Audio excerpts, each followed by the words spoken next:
प्यारे बच्चों, आप सभी का हमारे चैनल पे बहुत बहुत स्वागत है। जितने भी विद्यार्थी 27 फरवरी को गणित का पेपर देने वाले हैं उनके लिए ये वीडियो बहुत ही खास होने वाली है, क्योंकि बच्चों इस वीडियो के माध्यम से मैं आप सभी को ये बताने वाला हूं कि अगर गणित के पेपर में कुछ भी समझ में ना आए तो ये वाला ट्रिक लगा देना, टीचर खुश होकर के पास करेंगे।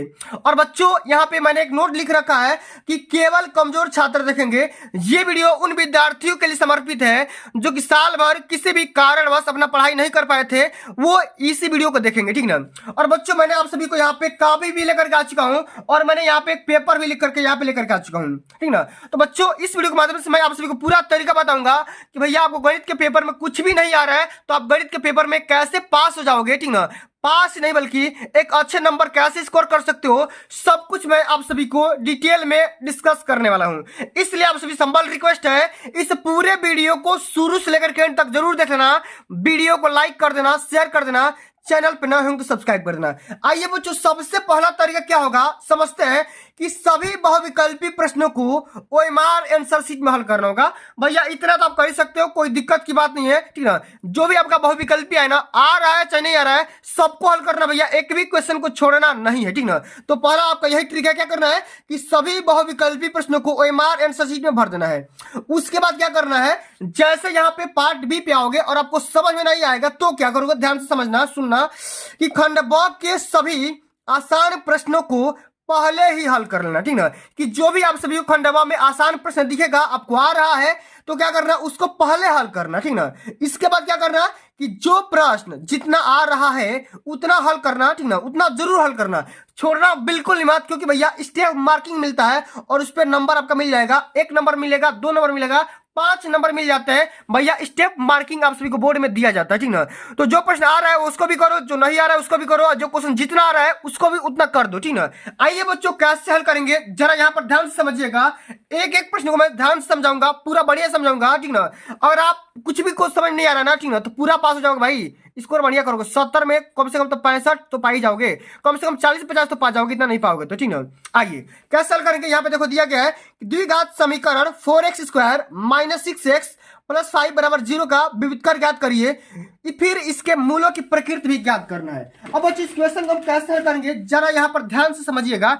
बिल्कुल जैसा मैं बताऊंगा इसी प्रकार से आप सभी को हल करना होगा, तब तो यहाँ पे जाकर के बढ़िया नंबर स्कोर कर पाओगे। सबसे पहले बच्चों यहाँ पे क्या करना होगा, आपको यहाँ पे ब्लैक पेन से प्रश्नोत्तर संख्या यहाँ पे डाल लेना होगा कि प्रश्न संख्या पहला का एक हल। इस प्रकार से इतना तो कर ही सकते हो, कोई दिक्कत की बात नहीं है। अब बच्चों हम क्या करेंगे, सबसे पहले हम यहाँ पे लिखेंगे, दिया गया है जो भी हमारा समीकरण यहाँ पे दिया गया उसको हम यहाँ पे लिख लेते हैं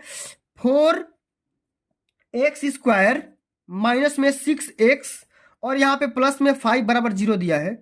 इतना आपको यहाँ पे दिया गया था। तो बच्चों हम जानते हैं क्या कि द्विघात समीकरण का स्टैंडर्ड फॉर्म क्या होता है, वो होता है x² प्लस में bx प्लस c = 0 होता है। अब हम क्या करेंगे, इसी से तुलना कर देंगे, इसी से तुलना करने पर इसी प्रकार से लिखना होगा भाई, ठीक ना। आराम से देखना, मैं आपको ट्रिक बताने वाला हूं।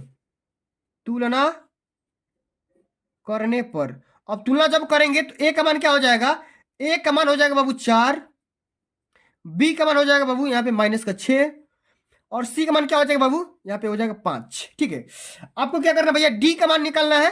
तो d बराबर क्या होता है, d बराबर होता है b² माइनस में 4a इंटू c होता है।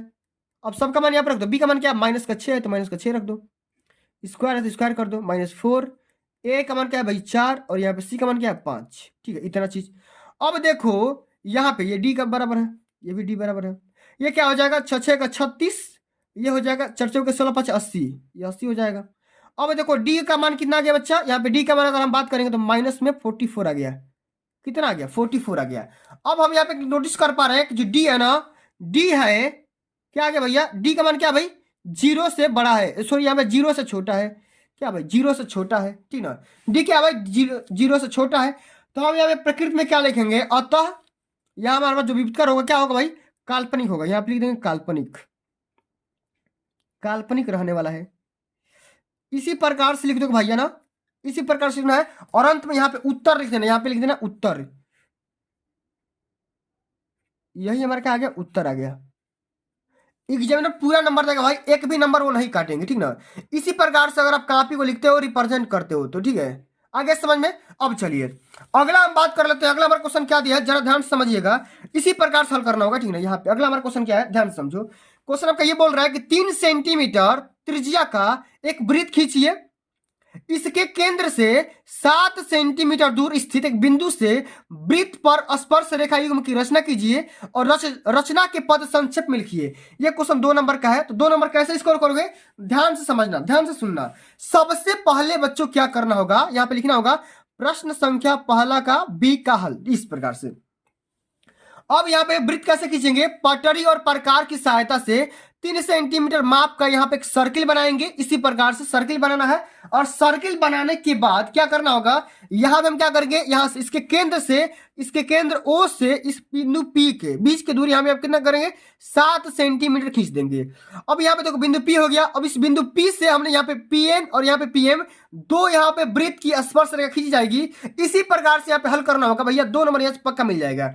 अब यहाँ पे रचना में क्या लिखेंगे, रचना में मैंने यहाँ पे लिख रखा है, रचना में मैंने यहाँ पे आपका टाइम बचाने के लिए यहाँ पे लिख रखा है। सर्वप्रथम हमने पटरी और प्रकार की सहायता से 3 सेंटीमीटर की त्रिज्या की माप लेकर एक वृत्त खींचा जिसका केंद्र ओ है। फिर हमने केंद्र ओ से 7 सेंटीमीटर की दूरी पर एक बिंदु P खींचा। फिर P को वृत्त की स्पर्श रेखा PN और PM खींच लिया। इस प्रकार से हल करोगे पूरा यहाँ पे नंबर मिल जाएगा, एक भी नंबर भैया ना कटेगा, ठीक है। इसी प्रकार सब सभी को हल करना होगा, तभी जाकर भैया नंबर मिलते हैं, नंबर ना कटते हैं। अब चलो अगला हमारा क्वेश्चन क्या दे रखा है, आगे हम बढ़ जाते हैं। अगला हमारा क्वेश्चन यहाँ पे देखो बात कर रहे हैं। अगला हमारा क्वेश्चन बोल रहा है कि यदि cos a माइनस बी बराबर √3/2 और यहाँ पे sin a प्लस बी बराबर √3/2, ठीक ना, इस प्रकार से दिया गया है। तो a और b का मान निकालना है। और यहाँ पे देखो a प्लस बी जो कि 90 अंश के बराबर हो सकता है या 90 से छोटा हो सकता है, और यहाँ पे देखो a है जो आपका b से बड़ा है, ठीक ना। इस पूरे कंडीशन को ध्यान में रखते हुए हल करना है, ध्यान से समझिएगा, ठीक ना, बिल्कुल आसान भाषा में समझाऊंगा भाई, ठीक ना।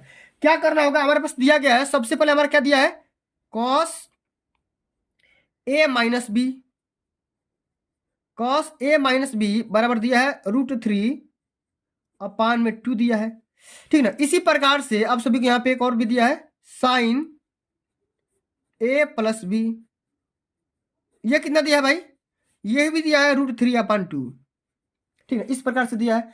तो बच्चों हम करें क्या, ध्यान से समझना, हमको करना क्या है, सबसे पहले हम यहां पे लिख सकते हैं cos a माइनस बी बराबर, हम यहां पे क्या लिख सकते हैं, cos 30 अंश का ये मान होता है, cos 30 अंश का। तो हम यहाँ पे a माइनस बी बराबर 30 अंश तो निकाल ही सकते हैं, 30 अंश, इसको आप इक्वेशन फर्स्ट मान लो।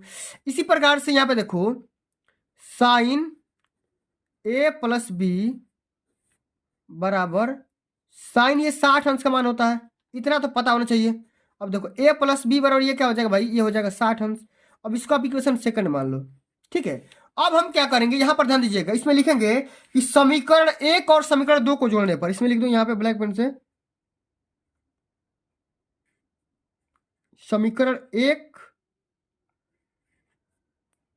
प्लस समीकरण 2, अब भाई दोनों को जोड़ लेते हैं। तो ये क्या हो जाएगा, ये हो जाएगा आपका a माइनस बी बराबर 30 अंश, और ये हो जाएगा a प्लस बी बराबर 60 अंश। अब दोनों को जोड़ लेते हैं, ये कितना हो जाएगा, ये कट जाएगा, तो ये हो जाएगा 2a बराबर 90 अंश, a बराबर क्या हो जाएगा 45 अंश, a बराबर 45 अंश। अब a का मान समीकरण 1 में रखने पर या 2 में रखने पर, यहाँ पे लिख दो, ठीक है ना, यहाँ पे लिख दो a का मान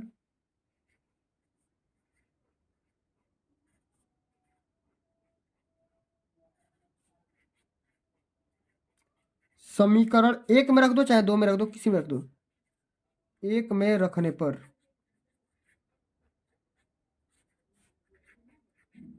ठीक है। अब भाई रख देते हैं a बराबर क्या भाई 45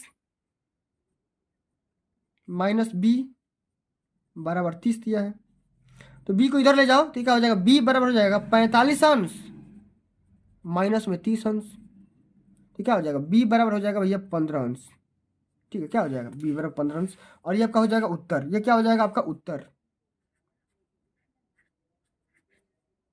इसी प्रकार से हल करना है, ठीक है।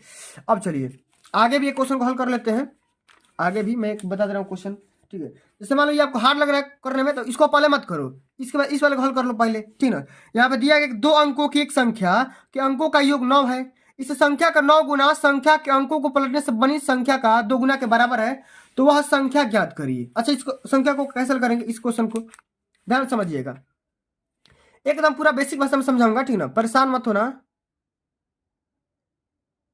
ठीक ना। चलिए अब कैसे हल करेंगे, सबसे पहले आपको मानना पड़ेगा कि माना दहाई का अंक या इकाई का अंक मान सकते हो, माना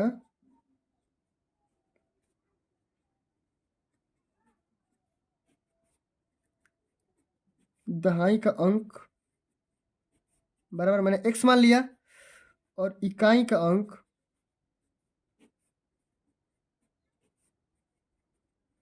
बराबर y, ठीक, इतना हो गया। अब संख्या यहां से क्या हो सकती है, संख्या हमारी हो सकती है, संख्या हो सकती है 10x प्लस में y। अब हमारा पहला कंडीशन क्या दिया है, पहला कंडीशन यहाँ पे लिखेंगे प्रथम शर्तानुसार, इसी प्रकार से लिखना है भाई।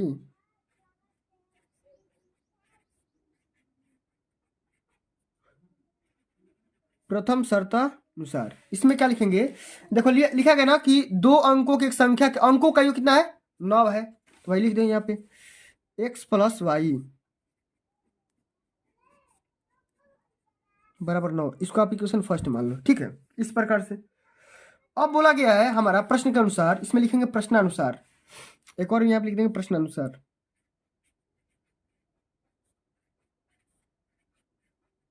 ठीक ना। प्रश्न बोल रहा है, प्रश्न आपका ये बोल रहा है कि इस संख्या का 9 गुना, किस संख्या का, जो हमने संख्या ये लिया है, इस संख्या का 9 गुना, ठीक ना, इस संख्या का 9 गुना संख्या का अंकों को पलटने से बनी संख्या के 2 गुना के बराबर है। तो देखो संख्या कौन भाई है, हमारी संख्या ये है 10x प्लस वाई का 9 गुना, अब मान पलट दो, ये हो जाएगा 10y प्लस में x के 2 गुना के बराबर है, इस प्रकार से, ठीक ना। अब भाई हल कर लेते हैं, तो जब इसको हल करेंगे तो ये क्या हो जाएगा 90x प्लस में 9y, ये हो जाएगा 20y प्लस में 2x। अब इसको इधर कर लो, क्या हो जाएगा 88x, ठीक ना, और इस ये इधर आएगा तो क्या हो जाएगा भाई, इसको इधर फेंक दो, ये हो जाएगा 11y।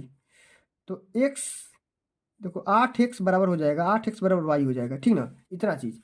अब हम क्या करेंगे, y का मान इसमें रख दो, y का मान इसमें रख दोगे तो क्या आ जाएगा 11 8 88, ठीक ना। y का मान रख दो, लिखेंगे y का मान समीकरण 1 में रखने पर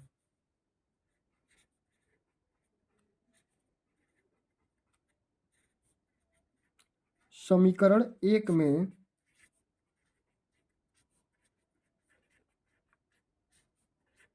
रखने पर भाई रख दो, y का मान क्या है 8x है, तो ये x प्लस में 8x बराबर 9, तो 9x बराबर क्या हो जाएगा 9, x बराबर यहाँ से 1 निकल करके आ जाएगा। अब x का मान इसमें रख दो, x का मान उसमें रख दोगे तो क्या आ जाएगा, अब x का मान उसमें रख दो तो y बराबर क्या आ जाएगा, y बराबर हो जाएगा 9 माइनस का 1, यानी कि y बराबर आ जाएगा 8, क्या आ जाएगा 8 आ जाएगा, ठीक ना। तो संख्या हमारी क्या हो सकती है, संख्या हमारी क्या हो सकती है भाई, संख्या हमने क्या माना था, संख्या मैंने माना था 10x प्लस में y, ठीक ना। तो 10 गुणे x मतलब 1 और प्लस में y मतलब 8, तो क्या हो जाएगा संख्या हमारी 18 हो जाएगी, क्या हो जाएगी 18, यहाँ पे क्या हो जाएगा उत्तर, यहाँ पे लिख दो भाई उत्तर, ठीक ना, इस प्रकार से।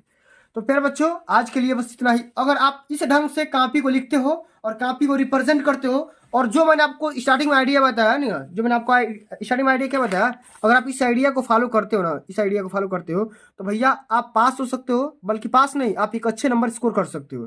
तो फिर बच्चों आज के लिए बस इतना ही। अगर ये वीडियो आप सभी को अच्छी लगी होगी, हेल्पफुल लगी होगी, तो वीडियो को लाइक कर देना, शेयर कर देना, चैनल पर नए होंगे सब्सक्राइब कर देना।